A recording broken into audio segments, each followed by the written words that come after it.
அளவற்ற அருளாளனும் நிகரற்ற பேரன்புடையனுமாகிய அல்லாஹ் ஒருவருக்கே அனைத்து புகழும் உண்டாகட்டுமாக. இருளக தூதர் கருணை நாயகம் காரூண்ய நபிகள் நாயகம் ஸல்லல்லாஹு அலைஹி வஸல்லம் அவர்கள் மீதும் அவர்களுடைய அடிச்சுவடுகளை அப்படியே பின்பற்றிய சத்திய சஹாபாக்கள், சன்மார்க்க தொண்டர்கள், தாபியீன்கள், தபஉ தாபியீன்கள், உலமாக்கள், சுஹதாக்கள், வலிமார்கள், இறைநேசர்கள், குறிப்பாக அல்லாஹுடைய அடியார்களாக இருக்கக்கூடிய நம்மின் மீதும் அல்லாஹுடைய வற்றா கிருபை என்றென்றும் கொண்டு நிலவட்டுமாக. அல்லாஹு தஆலா நாளை மறுமையிலே மஹ்ஷருடைய மைதானத்தில் கேள்வி கணக்குகள் மிகவும் கடுமையான முறையில் நடந்து கொண்டிருக்குமா. எந்த அளவிற்கு என்று சொன்னால், ஒரு சிலர்கள் எந்த விதமான கேள்வி கணக்குகளும் இல்லாமல் சொர்க்கத்தில் நுழைந்து கொண்டிருப்பார்கள். பெருமானார் ஸல்லல்லாஹு அலைஹி வஸல்லம் அவர்கள் சொன்னார்கள் அல்லவா, ஒரு 80,000 நபர்கள் எந்த விதமான கேள்வி கணக்குகளும் இல்லாமல் சொர்க்கத்திற்குள் செல்வார்கள். அப்படி போயிட்டே இருப்பாங்க, கேள்வி கணக்கே இல்லாமல். ஒரு சிலர்கள் அல்லாஹு தஆலா கேள்வி ஆரம்பிச்சான்னா நிப்பாட்ட மாட்டானா. எத்தனையோ வருடங்களாக 500-600 வருடங்கள் கணக்கிடப்படக்கூடிய இந்த உலகத்தில் 500-600 வருடங்கள் கணக்கிடப்படக்கூடிய அளவிற்கு அல்லாஹு தஆலா கேள்வி கேட்டுக்கொண்டே இருப்பானா. முதல்ல கேள்வி தொழுகை சம்பந்தப்பட்ட கேள்வி அல்லாஹ் கேட்பான். ஒரு மனிதனுக்கு தொழுகை சரியாகிவிட்டது என்று சொன்னால் எல்லாம் சரியாகிவிடும். அவனுக்கு எல்லா கேள்விகளுக்கும் பதில் இலகுவான முறையில் பதிலளித்து விடுவான். ஆனால் தொழுகை அவனுக்கு கஷ்டமாகிவிட்டது, தொழுகை அவன் விட்டிருந்தான் என்று சொன்னால், தொழுகையில் பாக்கி வைத்திருந்தான் என்று சொன்னால் அவனுக்கு கேள்வி கணக்கு அதிகமாக இருக்கும். அடுத்து கேட்கிற கேள்வி ஒவ்வொன்றும் பொருளாதாரம், அது இதுன்னு அவனுடைய குடும்பவியல், அவனுடைய உலகம் சம்பந்தப்பட்ட எல்லா விஷயத்தையும் ஒன்று விடாம A to Z எல்லா விஷயத்தையும் எல்லாம் கேட்க ஆரம்பிச்சுவான். ஆனா இதுக்கு மத்தியில ஒரு கூட்டம், இந்த கேள்வி கணக்குகள்லாம் நடந்துகிட்டு இருக்கும். இதுக்கு மத்தியில ஒரு கூட்டம் பார்த்தீங்கன்னா சாப்பிட்டுக்கிட்டு இருப்பாங்க, தண்ணீர் குடிச்சுட்டு இருப்பாங்க. என்னங்க, சாப்பிட்டுக்கிட்டு இருப்பாங்களா, தண்ணீர் குடித்து கொண்டு இருப்பார்களா. அப்படி ஒரு கூட்டத்தை மஹ்ஷருடைய மைதானத்தில் பார்ப்பாங்க. இப்போ அவங்களுக்குள்ள கேட்பாங்களா, இவங்க யாரு, நம்ம இவ்வளோ பரபரப்பா என்னங்க மக்கள்லாம் மஹ்ஷருடைய மைதானத்தில் நின்றுட்டு இருக்கிறோம், ஒரு சிலர்களுக்கு கேள்வி கணக்குகள் நடந்துகிட்டு இருக்குது, இதுக்கிடையில ஒரு கூட்டம் தண்ணி குடிச்சுக்கிட்டு இருக்காங்களே, சாப்பிட்டுக்கிட்டு இருக்காங்களே, இவங்க யார் அப்படின்னு சொல்லி கேட்கப்படுங்க. அந்த கடுமையான அந்த சூரியனுடைய வெப்பமும் தன்னுடைய தலைக்கு மேலாக வரக்கூடிய மிகவும் ஒரு கொடுமையான அந்த மஹ்ஷருடைய மைதானத்தில் அல்லாஹுடைய ரிஸ்க்காக இருக்கக்கூடிய அந்த தண்ணீரை புகட்டிக்கிட்டு இருப்பாங்க, தண்ணீரை குடிச்சுக்கிட்டு இருப்பாங்க, சாப்பிட்டுக்கிட்டு இருப்பாங்க. அவங்க யாருன்னு கேட்கப்பட்டதுக்கு சொல்லுவாங்க, மலக்குகள் சொல்லுவாங்க, ஜிப்ரீல் அலைஹிஸ்ஸலாம் அவர்கள் சொல்வார்கள், இவர்கள் தான் அல்லாஹுக்காக இந்த உலகத்தில் தனித்திருந்து பசித்திருந்து விழித்திருந்து நோம்பு நோற்றார்கள் அல்லவா, அவர்களுக்கு அல்லாஹ் உணவளித்து கொண்டிருக்கிறான், அல்லாஹ் ரிஸ்க்கை கொடுத்து கொண்டிருக்கிறான் என்பதாக சொல்வார்களாம். அப்போ நோன்பாளிகளுக்கு என்னங்க, இந்த உலகத்தில் யாரெல்லாம் அந்த நோன்பை சரியான முறையில் நிறைவேற்றினார்களோ அவர்களுக்கு நாளை மறுமையில எந்த விதமான பயமும் கிடையாது. அல்லாஹ் அவன் தரப்பிலிருந்து ரிஸ்க்கை கொடுப்பான். அதுவும் ஸ்பெஷலா ரய்யான் அப்படிங்கிற அந்த சொர்க்கத்துக்குள்ள என்ன பண்ணுவாங்களாம், நுழைவாங்க. அந்த சொர்க்கத்துல யார் நுழைய முடியாது, நோன்பு வைக்காதவர்கள், நோன்பை விட்டவர்கள் என்னங்க நுழைய முடியாது. அதை கலா செய்து அதை சரியான முறையில் அல்லாஹ் அதை பொருந்தி கொண்டான் என்று சொன்னால் அந்த நோன்பாளிகள் நுழையக்கூடிய அந்த சொர்க்கத்திற்குள் என்னங்க ரய்யான்கிற சொர்க்கத்துக்குள்ள அவர்களை தவிர வேறு யாரும் நுழைய முடியாது என்பதாக நபிகள் நாயகம் ஸல்லல்லாஹு அலைஹி வஸல்லம் அவர்கள் சொல்வார்கள். இன்னைக்கு பார்க்கப்படக்கூடிய ஒரு சூரா என்னங்க, ஒரு வித்தியாசமான ஒரு சூரா, சூரத்துல் அஅராஃப். அதாவது இந்த தடுப்பு சுவர், இதுக்கு பேர் என்னங்க, தடுப்பு சுவர் என்பதாக அல்லாஹ் சொல்கிறான்.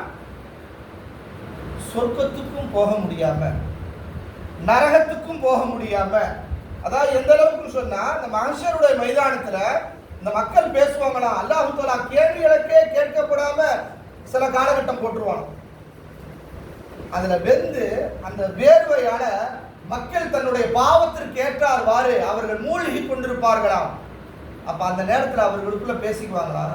ஏதாவது ஒரு முடிவு பண்ணி சொர்க்கமோ நரகமோ ஏதாவது ஒன்று முடிவாயிட்டா என்னங்க, ஒன்று நரகத்துக்கு போயிடலாம், இல்லை சொர்க்கத்துக்கு போயிடலாம், ஏதாவது ஒன்று முடிவாகும்னு சொல்லிட்டு பேசக்கூடிய அளவுக்கு மஹ்ஷருடைய மைதானம் மிகவும் கடுமையாக இருக்குமா? அப்ப அல்லாஹ் சொர்க்கவாசிகள்லாம் போயிடுவாங்க, நரகவாசியும் போயிடுவாங்க. ஆனா சொர்க்கத்துக்கும் போக முடியாம நரகத்துக்கும் போக முடியாம அவங்களுடைய பாவங்களும் அவங்களுடைய நன்மைகளும் சரிசமமாக இருக்கக்கூடியவர்கள். ஒரே ஒரு நன்மை கிடைச்சிருச்சு அப்படின்னா எதுக்குள்ள போயிடுவாங்க? சொர்க்கத்துக்குள்ள போயிடுவாங்க. அப்படிப்பட்ட ஒரு கூட்டத்தார்கள் ஆராப் வாசிகள் என்பதாக சொல்லப்படுகிறது.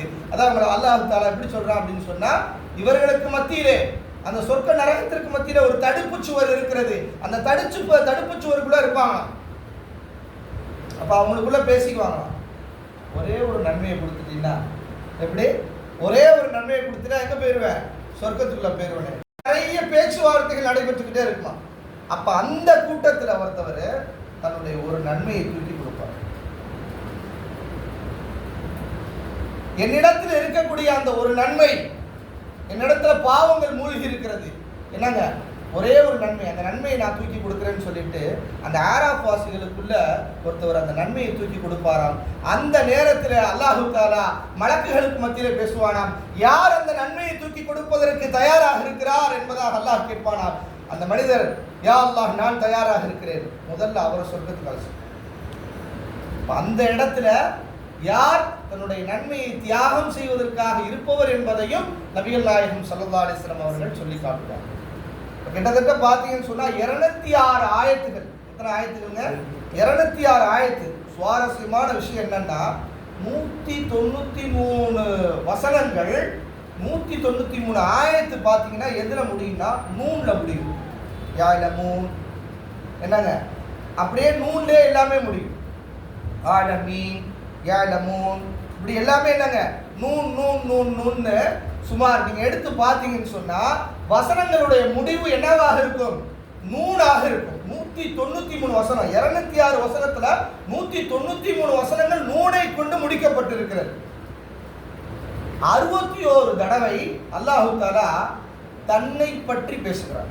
அல்லாஹ் அல்லாஹ் இலாஹ் ரஹ்மான் ரஹீம் அப்படின்னு சொல்லி அல்லாஹு தஆலா தன்னை பற்றி பேசுகிறார். இதுல இந்த 206 ஆயத்துல 120 ஆயத்துகள் நபிமார்கள் சம்பந்தப்பட்ட விஷயங்களா வருது. அதாவது ஒட்டுமொத்த நபிமார்களுடைய லிஸ்டும் பார்த்தீங்கன்னு சொன்னா குர்ஆன்ல குறிப்பிடப்பட்ட அந்த நபிமார்கள் இருக்காங்கல்ல, அதுல முக்கால்வாசி நபிமார்களை சூரத்துல ஆராஃபிலே அல்லாஹ் தஆலா 120 ஆயத்துகள்ல குறிப்பிடுறான். அதுல ஆதம் அலைஹிஸ்ஸலாம் அவங்களை பத்தி ஒரு 16 ஆயத்து வருது, நூஹ் அலைஹிஸ்ஸலாம் அவங்களை பத்தி ஒரு 6 ஆயத்து, ஷீத் அலைஹிஸ்ஸலாம் அவர்களை 8 ஆயத்து, சாலிஹ் அலைஹிஸ்ஸலாம் அவர்களை பத்தி 7 ஆயத்து, லூத் அலைஹிஸ்ஸலாம் அவர்களை பற்றி 5 ஆயத்து, ஷுஐப் அலைஹிஸ்ஸலாம் அவர்களை பற்றி 9 ஆயத்து, மூசா அலைஹிஸ்ஸலாத்து வஸலாம் அவர்களை அல்லாஹ் தஆலா 69 ஆயத்துகள். இன்னும் சொல்ல போனால் குர்ஆனிலே அதிகமான முறையிலே உபயோகிக்கப்பட்ட ஒரே நபி யார் அப்படின்னு சொன்னா யாருங்க? மூசா அலைஹிஸ்ஸலாம் அவர்கள். நபி ஸல்லல்லாஹு அலைஹி வஸல்லம் கூட எத்தனைங்க? 5 தடவை தான். 4 தடவை முஹம்மதுன்னு வருது, ஒரு தடவை என்னங்க அஹமதுன்னு வருது. ஆனா அதிகமான இடத்துல இது இந்த சூறால மட்டும் 69 இடம். இன்னும் பல இடங்கள் இருக்கு சூறாக்கள்ல, நிறைய இடங்கள்ல யார் வருவாங்க? மூசா அலைஹிஸ்ஸலாம் வருவாங்க. இதுல அல்லாஹ் தஆலா இந்த 15 சஜிதா இருக்குது. இந்த சஜிதாவுடைய ஆயத்து சொல்லப்பட்டால் என்ன பண்ணுவாங்க? சஜிதா செஞ்சிடணும். அந்த சஜிதாவுடைய முதல் சஜிதா எதுல இருந்து ஆரம்பிக்குது அப்படின்னு சொன்னா இந்த சூரத்துல் ஆராஃப்ல இருந்து தான் முதலாவது சஜிதா ஆரம்பிக்கிறது. 15 சஜிதாவுல முதலாவது சஜிதா எதுல இருந்து ஆரம்பிக்குது? சூரத்துல் ஆராஃப்ல இருந்து ஆரம்பிக்குது.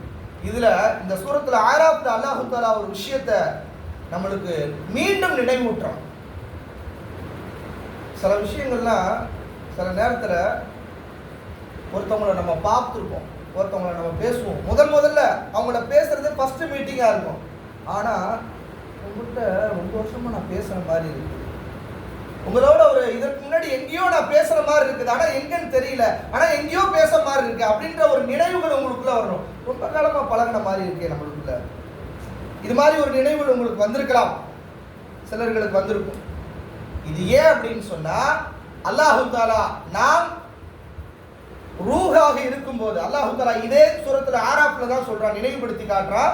வ இத அகத ரப்புக மின் பைனி ஆதம மின் துஹூரிஹிம் அதாவது ஆதமுடைய முதுகந்தண்டில் நீங்கள் இருந்த போது, ரூஹாக இருந்த போது அல்லாஹ் கேட்ட ஒரு வார்த்தை, அலஸ்து ரப்பிக்கும், நான் உங்களுடைய ரப்பு தானே அப்படின்னு சொல்லி அல்லாஹு தஆலா எல்லாரையும் ஒட்டுமொத்தமா வச்சு யாரெல்லாம் அல்லாஹு தஆலா கேட்டானோ எல்லாரையும் வச்சு அல்லாஹ் கேட்டான். மனித சமுதாயம் எல்லாத்தையும் வச்சு அல்லாஹ் கேட்டான்.